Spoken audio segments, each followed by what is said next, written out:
welcome back to another episode of Management Unfiltered. My name is Kirk Teachout, and we have Zach Shelley back.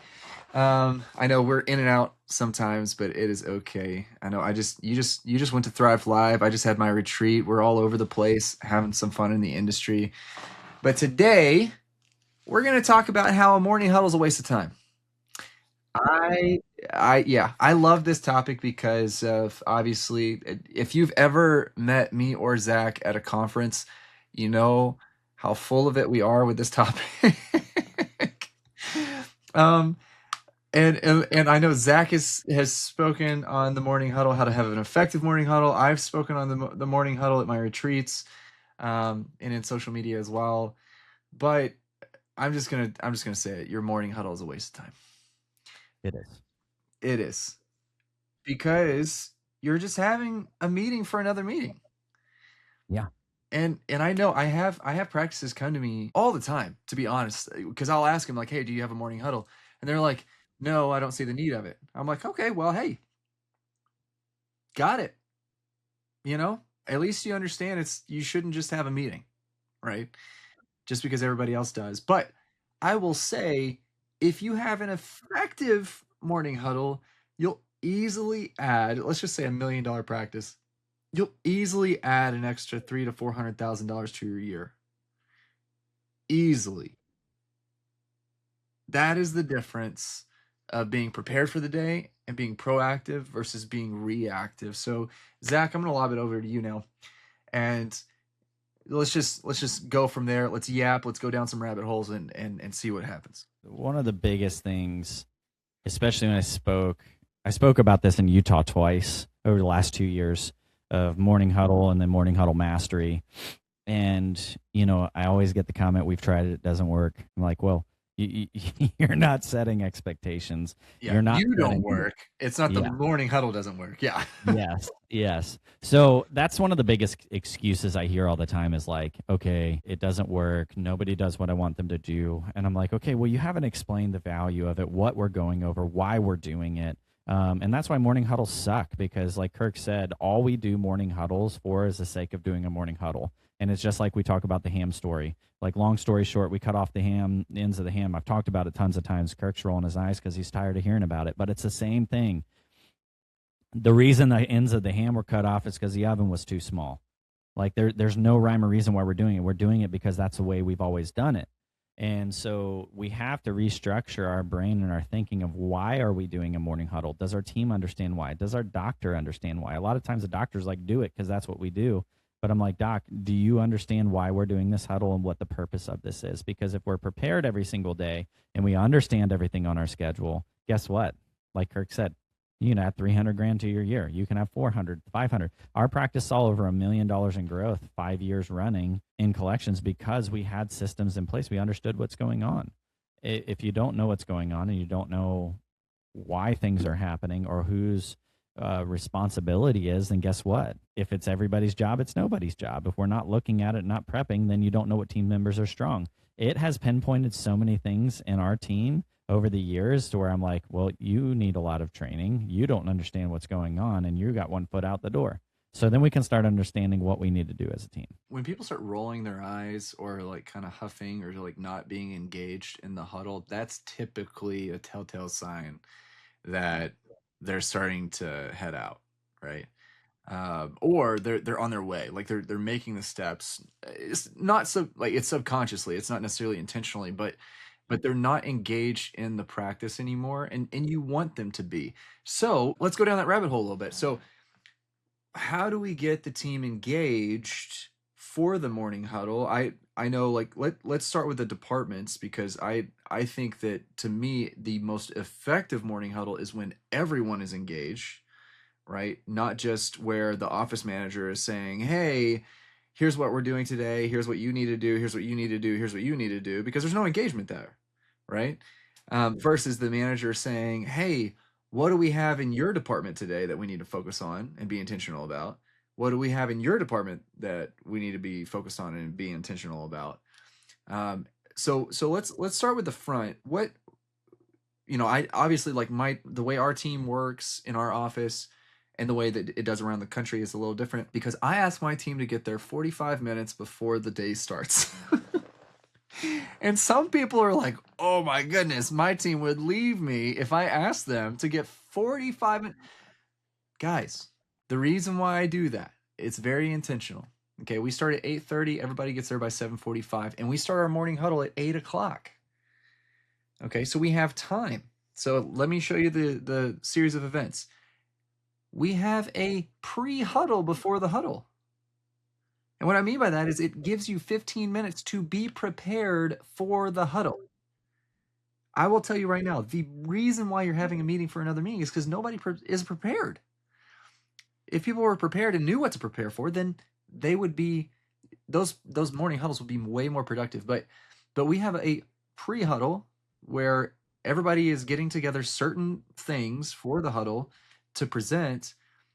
So that way, when we have the huddle at 8 o'clock, it takes 15, 20 minutes to maximize the schedule, figure out what we're doing, what we're not doing, and how we need to adjust based off what we see. And then we get out 10 minutes, 5 to 10 minutes before the patients get there. So that way, when the patients are there, you get them back immediately and you start on time. If you're ending your morning huddle at time, then that means you're already 5 minutes behind where you're supposed to be. So we like to be proactive, be ahead of schedule, and to stay on time and respect not only the patient's time, but our time as well. So now that I'm off that soapbox, let's get into maybe some of your thoughts, Zach. Why do we do dentistry? Like, what is the goal with dentistry, Kirk? To make money. Okay, yeah. Aside from money, I should have left that out. Aside from money, like what is the whole thing that we do in dentistry? To me, we serve patients, right? We serve patients. We create jobs. We are able to serve our communities, and obviously create freedom. So I said that as a joke to make money, because ultimately what it can do is it can create freedom. Now, a lot of people are trapped in their practice because they don't know how to run it well, but you can create real freedom, not only for you, but also for your team if it's done well. Because not only do we work 3 days a week and outpace most people, our team only works 3.5 days a week. So if you look at the numbers, like 3.5 days a week, that's only 6 months out of the year that you're working. That's 6 months that you get to spend with your kids, with your family, traveling, doing whatever you want to do, whether it's laundry or at the grocery store. Like, you can do it. Yeah. So in order to do that, we have to have a great patient experience. We have to have an ability to serve our patients the best we possibly can. And quite honestly, the first way to do that, like we talk about in RCM world, like the first stage of the whole RCM journey is the insurance verification. The whole first stage of the patient journey is honestly morning huddle, being prepared for your patients, understanding the charts. I can tell you, I can't even count on my hands and toes how many times I heard hygienists say, oh, I didn't realize they needed that. And I'm like, did you look at the chart? Like, are you looking at these patients? When they're coming in, you are licensed to treat these patients. You should be looking at their charts and understanding what is going on with this patient, what is needed, why it's needed, when it was diagnosed, right? And then explaining, hey, doc, you diagnosed this 3 months ago. I have a PA. I'm going to go ahead and pitch this treatment to the patient and see if they're going to be ready to go. You have an appointment open date right after, and I'm going to try and cross them over. Does that sound good to you, doc? Like, how would you love to have these conversations in the morning of your team actually thinking critically and saying, hey, doc, you have a patient that's here for a limited PA, but they're also past due for their cleaning. When you're done, I have 2 hygiene appointments over, and I have 10 and 11. So depending on if you do same day treatment, I can put them at one of those. So go ahead and let them know that they could stay for their cleaning. We'll get it done and kill 2 birds with 1 stone. We're starting to create that efficiency in the practice and the effectiveness of being able to make it more efficient for the patient and not having to take more time off work, go to another appointment. They're already in your building. The amount of same-day dentistry or conversions that you can do in your practice because the patients are already there, that's the hardest part, is to get their butts through the door. So we need to be looking at our schedule and communicating with our team, and not just the doctors and hygienists, the assistants, the front office, the insurance and billing coordinator, and the office manager. The entire team needs to be part of this morning huddle, and if you're in split shifts, put it in Slack, record the huddle, have them chime in with their stuff the day before so that somebody can read it off. There are so many aspects that you can do to make sure that your team is being involved in the huddle. So let's start on that, right? So for the front, this is what I have our front do is clean out the schedule. So I have them go through all the texts and the voicemails from the prior night and get it really nice and clean so that way we know what we're looking at, right? In the morning huddle. So that's what they do 10 to 15 minutes before. They see who has AR balances that are coming in, right? They see, and if we need to ask the doc, like, hey, did you want to write this off, or did how do you want me to handle this if it's a certain amount? There's all sorts of things that the front can look at, such as AR balances, past past due family members or whatever, for them to bring to the table, to the morning huddle. But the main thing that I want them to do is to clean off the schedule, so that way in the back we can then have a nice clean schedule to look at to figure out how we can maximize, like you were saying, right? So is there anything else in the front that you think that would be good for them to potentially bring to the morning huddle? I mean, you hit the nail on the head on most of those.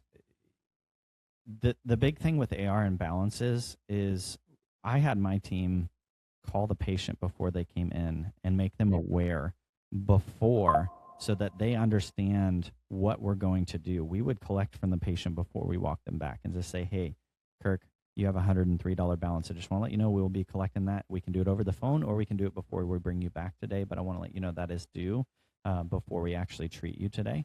So having those systems in place for your patients to understand the expectations, when your team is filling the schedule, right, and maximizing that schedule, asking the patients, if it's available, would you like to have same day treatment, and notating the appointment so the patient's already prepped. Oh, that might be an option. I know there's a little bit of tactics that shift between my style and Kirk's style, but those are things that I would be adding in as far as front office.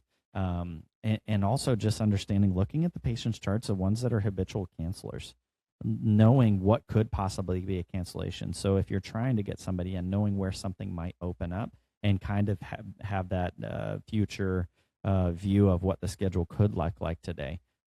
Patients that haven't confirmed, what are we doing with them? Do they not confirm all their appointments? Okay, they're probably coming because they showed for every one of them, but they didn't confirm any of them. Understanding our patients' nuances is very valuable too, because a lot of times we don't understand or don't know, and they're like, oh yeah, I'll try and call again. They didn't do this, so you didn't confirm your appointment, so I'm replacing the appointment. That's how you end up with a bad patient experience. Like, we have to know, okay, some patients just don't confirm their appointments, but they always show up. So you got to know your patient's database. Limited in PAs, like, does the patient have treatment scheduled, or treatment plan? Sorry, not scheduled. Is there they said upper left and they've got a crown diagnosed in the upper left? Like, hey, let's bring you in and let's get that crown done. You have a filling? Like, let's stop getting into this nuance of like just doing limited in PAs. We know it's wrong. We're going to obviously check those other areas and we can still bill it out, but say, hey, looks like we need to bring you in for that treatment. Start shifting the way we talk to our patients. And with this morning huddle prep, it's going to allow you to be on the forefront of this. Yeah, so if the front can look at emergencies, and new patients, make sure paperwork's ready and whatnot, and so that way they are prepped for the morning huddle. That's the things that they can present at the morning huddle, right? So as far as hygiene goes, our hygienists will typically, they'll see, who's due for x-rays, if they're due for a pan, if they got fluoride last time, if they, have unscheduled family members as well. If they have openings, like who from the doctor's side, like you were saying, is due for hygiene that they could pull over while they're, after they're getting treatment done or whatever, or vice versa. And then what to expect, or what to be able to relay to the doctor what they can expect in their exam. What to expect when expecting. Yes, 100%. No, but seriously, like, right? So doctors, typically they have a still trap of a memory. It's ridiculous sometimes, but they, knowing what they're walking into is very important. So if we have been watching something, if they are due for an x-ray, if they have a previous implant we need to take a PA on or whatever, like, they need to know what they're walking into at the beginning of the day, so they have kind of a mindset going in. And that's what the hygienists bring to the table, right? At the morning huddle. Is there anything else besides that? Yeah. So I pulled up my document. I have this in my Facebook community. So guys, go to Dental Office Manager Leadership Network if you want to pull this. It's free. Just go into the Files tab, and I have a morning huddle guidelines. But this is what I have for hygiene, Kirk, and this is what worked really well for our practice. But first, what I have on this is something that's really important. Every time we go into huddle, some people just say my schedule's full or all good, nothing to report. No one should ever say that in your huddle at all. There is always something to report. So for hygiene, Kirk, you went over some of it already, but perio charting, X-rays, PAN, or FMX update 3 or 5 year, depending on what patients and perio protocol. Name those off. Are they perio patients? Even though the schedule says perio maintenance, or if they're doing SRPs, talk about it, because it's going to drive your hygienist to get deeper into who is in perio protocol, why, what's going on, how are they progressing. It brings in a much broader conversation rather than just a point of I have SRPs. Unscheduled treatment, what treatment is planned, why it's treatment planned, when it was treatment planned. And there's an example, Crown number 2, build up treatment plan in May of 2024 for recurrent decay. New patients, let the doctor know if they've met the family before. A lot of times we get busy and the doctor's like, hey, nice to meet you. And they're like, yeah, I met you last time with my kids. It brings it's just a very simple thing saying, hey, doc, you've already met this family, but we do have one of the new patients is somebody that you haven't met in the family yet, but you met mom and dad. Crossover patients that are in the operatory that need to be either before or after the hygiene appointment, available openings, and families being seen at the same time. So the doc knows, hey, I have multiple hygiene exams coming through at the same time. So those are the other points that I've put in as far as morning huddle guidelines for hygiene. And all that's very important, right? So, and most of this is it's not every single patient. It's just going through and only hitting the ones that you need to for that specific, treatment, whatever, to update us on the morning huddle. So, that's the front, that's the hygiene. But here's something that a lot of people don't do, but I would dare say, is probably the most important one, is the assistant and the doctors have a meeting before the morning huddle to prep their side. So what our assistants and my wife will do is they'll sit there 15 minutes before the morning huddle and they'll go through everybody except emergencies, obviously, on their side. And they'll say, okay, 3 things. What are we doing today? And most of the time that's like nothing crazy. You can see based off the colors or whatever to see what we're doing today. So it doesn't take a long time to look at that. But what are we doing today? How can we maximize the appointment? So let's say Miss Jane, who's doing a crown on the upper right, is also wanting a partial on the lower right, hasn't pulled the trigger yet, but we could ask her, right? And, at the morning huddle, what you would do is say, hey, Donna in the front, hey, Donna, I need you to call Miss Jane to see if she wants to go ahead and do that. Here's your part. So that way we can prep for it since you're already in, so that way we could get it in. And if she already has the estimate, she's already ready. We can prep for it. We add an extra $1,400. We ask, what are we doing today? How can we maximize the appointment? And then what is the next appointment for that patient? Is it hygiene? Or is it the next step in their treatment plan, or both? In doing that, now coming to the huddle, if there's anything like Miss Jane that has that extra, estimate that we need to call her for, you relay that to the front so that way the front can be working on that before she comes in, right? So that way we arguably a day, we easily add $3,000 to $4,000 a day in treatment just from that per doctor. That's genius. I mean, that's what every doctor wants to do. Every doctor complains about not being busy enough, or their schedule always has openings, or there's issues because there's no communication. It's like we want to be terrible communicators and win. Right. I mean, quite honestly, we want to suck at things, but get the benefits like we're crushing it. And Yeah, that's not reality. Yeah, we want to make our cake and eat it too, right? Yeah. Here's another one I didn't hear you say. Are your lab cases here? Yeah, that's a good one. Understanding where your lab cases are, and checked in and shown on the schedule, like it's here, knowing. The reason I say this, it sounds so simple, Kirk, but you have to look at your patients and understand what you're doing today. Can you add any treatment to current appointments if there's a cancellation? If we're only doing 2 fillings and it's like a 30, 40-minute appointment, can we add a couple more? If there's a cancellation, hey, we can get everything done today. You just want to get it all done today. So there's a lot that we can be doing. This is just like what I went off of is just a general guidelines. Like you can add, but your huddle, negate the doctor assistant conversation because that's going to happen before, like Kirk said. But your whole huddle shouldn't be more than about 10 minutes. And if you say it's impossible, I'm going to tell you you're a liar. You can do it 15 minutes, but it's not meant to be drawn out to this long thing. We went over 13 columns in 10 minutes every single day for 5 years. And then same thing with our pedo. We went over like 12 or 14 columns. Pedo's even easier in 5 or 10 minutes, because what happens is, like Kirk said, you don't have to report on every single patient. Some patients, yes, they are all good. Like everything is where it needs to be. We don't need to be redundant with that. We need to be redundant on what patients need, where they're at, concerns. Pedo is a a whole different ballgame. But we would talk about refusals on X-rays. How many times have these parents refused X-rays? What's the conversation going to be? Refusals on treatment, only doing SDF instead of getting restorations done. What the risks are is the SDF arresting the caries?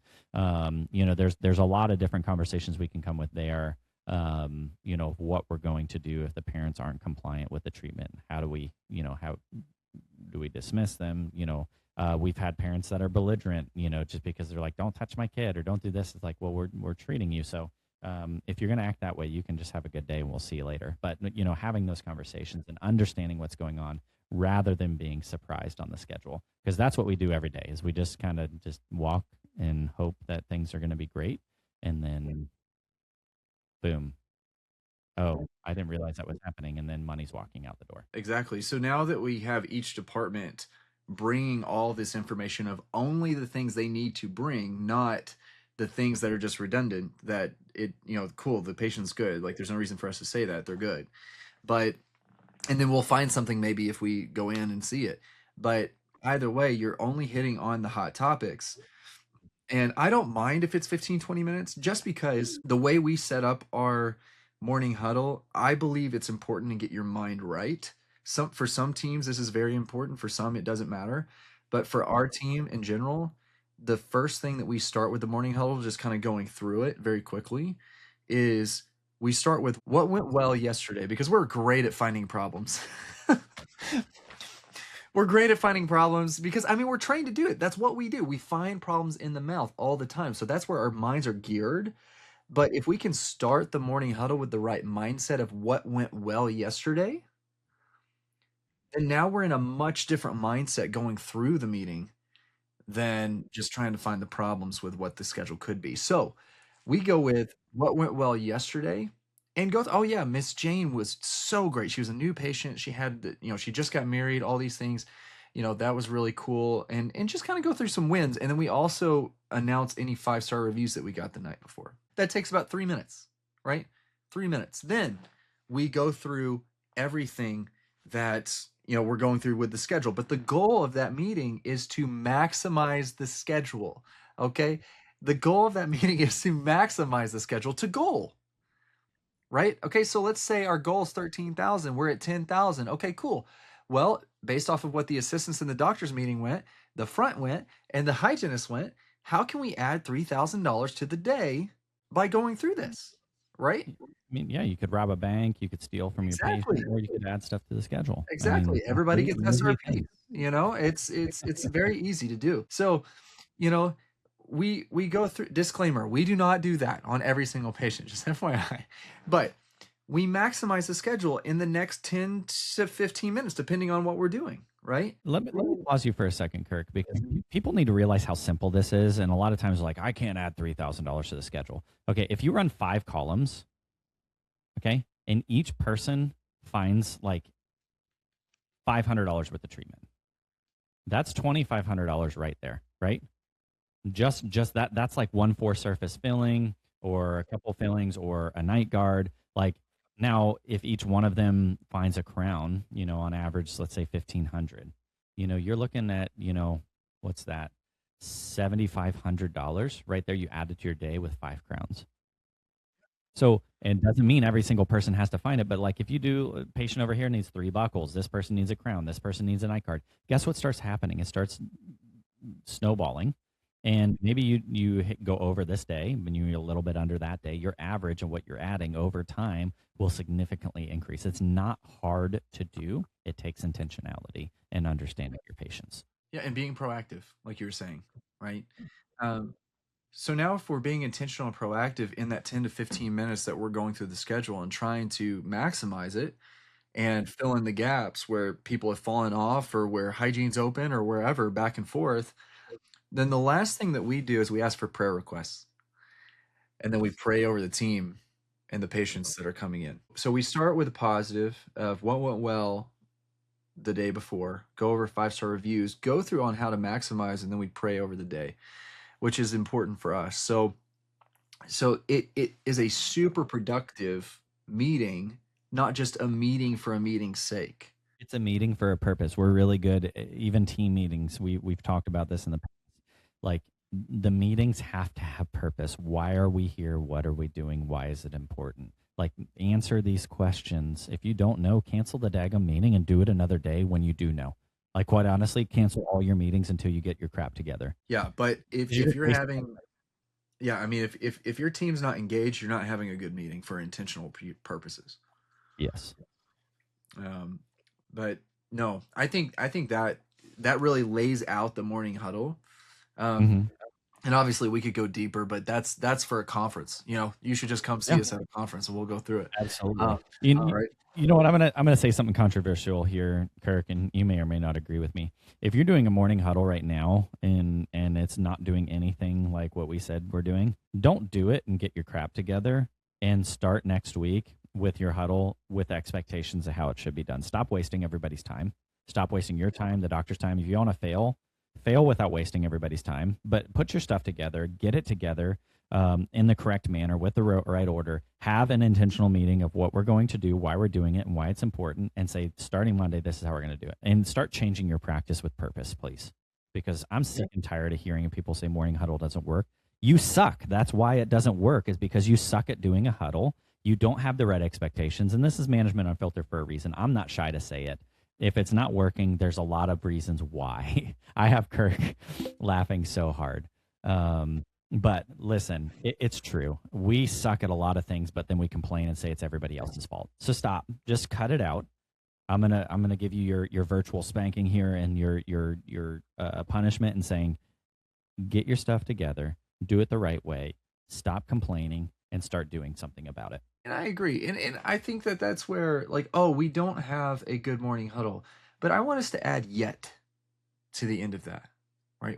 And this is where, like, James Clear with Atomic Habits talks about, he's like, you know, and this is where I used to be, is like, I can't read good.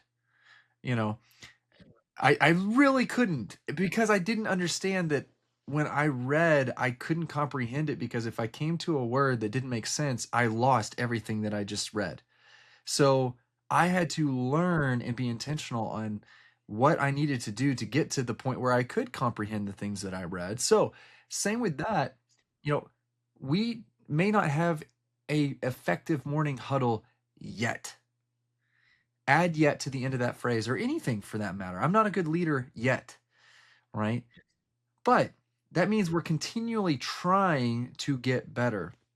And if you don't know where to go or where to look or who to talk to us. Reach out to us. Get in Domlin in Dental Office Management Leadership Network, or hit me up on Instagram at Kirk Teachout, because we're willing to help.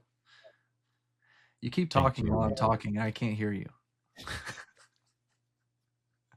I was just giving you your Instagram tag at Kirk Teachout. Yes. Again, shameless plug twice. No, seriously, like, reach out. We love talking to you guys. We love hanging out with you guys at conferences too. So we would love to talk. But this has been another great episode. I know I love hitting on this topic of the morning huddle. And if you can't do it in the morning, do it in the afternoon. Either way, do a huddle somewhere in the day to prepare for either the next day or the day before. It's super important. Guys, hit YouTube, hit Apple Podcasts, Spotify, all the channels. Like, subscribe, share, give us a 5-star review. Tell us what you love. Tell us what you hate. If you're mad at me for saying you suck, tell me. I mean, that's fine. Let's talk about it. Let's make you better. Let's figure out a way that you can win too, and win the right way with your team on your side. Until next time, guys, this is another awesome episode of Management Unfiltered. Come on, give me some. Yeah.